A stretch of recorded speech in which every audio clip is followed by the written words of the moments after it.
Imaginez un peu, construire une ville entière avec une seule et unique règle, aller tout droit. Rien d'autre. C'est le défi, mais alors complètement fou que s'est lancé un joueur de Cities Skylines 2. L'objectif, créer une métropole prospère sur une ligne parfaite, coûte que coûte. Alors accrochez-vous parce qu'on va plonger dans une expérience d'urbanisme, disons, extrême. Même son propre ami lui a dit, et je cite, « Tu te rends bien compte que c'est de la folie, n'est-ce pas ?»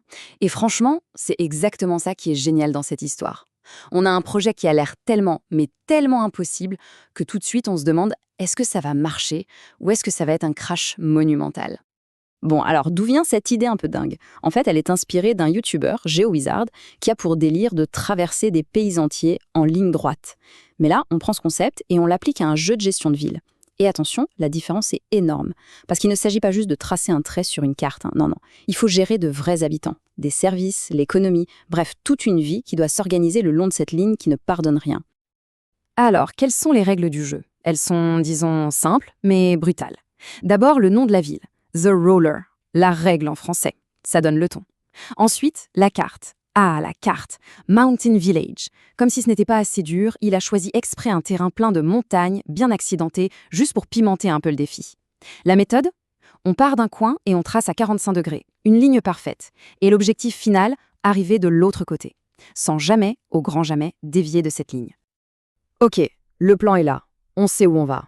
Mais, à peine les travaux commencés, dès les premiers mètres, un énorme problème surgit. Le terrain. Parce que le jeu, lui, il a ses propres règles, ses lois de la physique.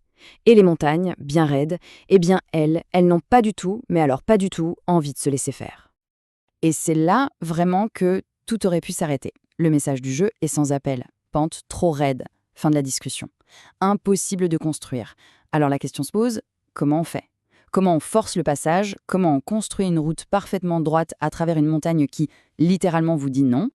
La solution? Eh bien, c'est la méthode de la force brute. C'est simple et direct. Au lieu d'essayer de contourner l'obstacle, le créateur a décidé de le défoncer. Voilà. Avec les outils du jeu, il a tout simplement découpé un canal, une tranchée parfaite à travers la montagne. C'est le premier coup de génie du projet en quelque sorte. La logique, c'est si le monde ne veut pas suivre ma règle, eh bien, c'est le monde que je vais changer. Bon, la route est là. La montagne est vaincue. Mais maintenant, un tout nouveau défi pointe le bout de son nez. Comment on fait pour l'électricité? Pour l'eau? Pour les poubelles? Comment on gère tout ça dans une ville qui n'est qu'une longue ligne, sans largeur, sans profondeur? Il a fallu tout réinventer, repenser chaque service de A à Z. Dans une ville normale, les services, c'est un réseau, une toile d'araignée qui part dans tous les sens. Mais ici, oubliez ça. Tout est en ligne. L'électricité, hop, une rangée d'éoliennes le long de la route. L'eau, un seul et unique château d'eau. Simple. Et pour les déchets, ah là, ça devient, disons, créatif, très créatif. Imaginez un peu, une cascade d'eaux usées qui dévale la montagne. Et un mur de poubelle, littéralement un mur vertical. On est d'accord, n'importe quelle ville qui se respecte a besoin d'un système de traitement des eaux usées un minimum sophistiqué. En général, c'est un bazar d'ingénierie. Il faut des stations d'épuration, des kilomètres de tuyaux souterrains, une planification hyper complexe pour que tout soit sain. Sauf qu'ici, la solution est, plus simple, beaucoup plus simple. On met un tuyau de sortie tout en haut de la montagne et on laisse la gravité s'occuper du reste. Et le résultat, c'est ce que le créateur a lui-même appelé une cascade de caca. Oui, oui, c'est peu orthodoxe, on est d'accord. Mais, et c'est ça qui est fou, dans le cadre des règles fixées, ça marche. Ok, la ville commence à ressembler à quelque chose. Les premiers habitants s'installent. Mais, évidemment, plus la ligne s'allonge, plus les factures grimpent en flèche. Chaque ravin, chaque creux dans le terrain, ça veut dire un pont. Et les ponts, ça coûte un bras, vraiment un bras. Et c'est là que la dure réalité de l'économie commence à frapper à la porte. Et elle ne frappe pas doucement. La ville se retrouve très vite dans le rouge, mais alors dans le rouge vif, moins 6 000 $ par heure. Imaginez un peu. Chaque nouveau bout de route, chaque service qu'on ajoute, ça ne fait qu'enfoncer la ville un peu plus dans la dette. À ce moment-là, on se dit que c'est fini. Le projet n'est tout simplement pas viable. Alors, la ville est au bord du gouffre. La décision logique, ce serait quoi? De serrer la ceinture, de couper les dépenses. Logique, non? Mais non. Au lieu de ça, la décision qui est prise, c'est de s'endetter encore plus, de près de 200 000 $. Pourquoi faire? Pour construire une réplique du Golden Gate Bridge. Un pari mais complètement dingue pour traverser un énorme ravin. Et le tout sur une impulsion, un truc du genre « Allez, j'y vais? Ouais, j'y vais, c'est fait ». Et là, miracle. Contre toute attente, ce pari insensé, y paye. Malgré les dettes, malgré tout, la ville continue de grandir. Elle passe les étapes du jeu les unes après les autres. Tout petit village, grand village, on débloque des services essentiels, la police, les écoles, et surtout, des moyens de gagner de l'argent. Et c'est en devenant une petite ville qu'enfin elle devient rentable. Le projet est sauvé, il survit. Bon, la situation est stabilisée. La ville est là, elle gagne de l'argent. On pourrait croire que le plus dur est fait. Mais non.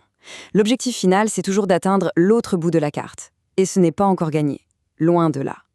Et l'ironie, c'est que la dernière ligne droite va être la plus difficile de toutes, semée d'embûches, de défis encore plus grands.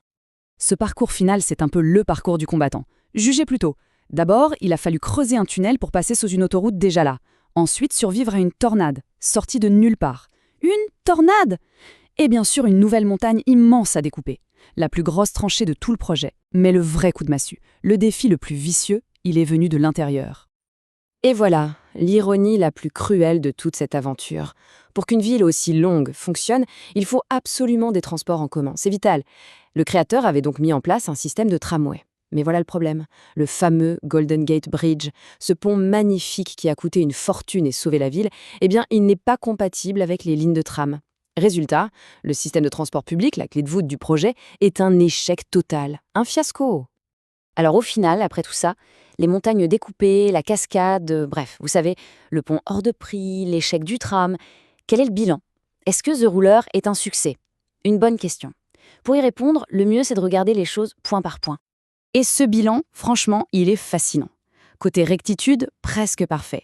Un A sans problème. Côté rentabilité, la ville gagne de l'argent. Un autre A. Le bonheur des habitants, étonnamment, il est élevé. Un bon B+.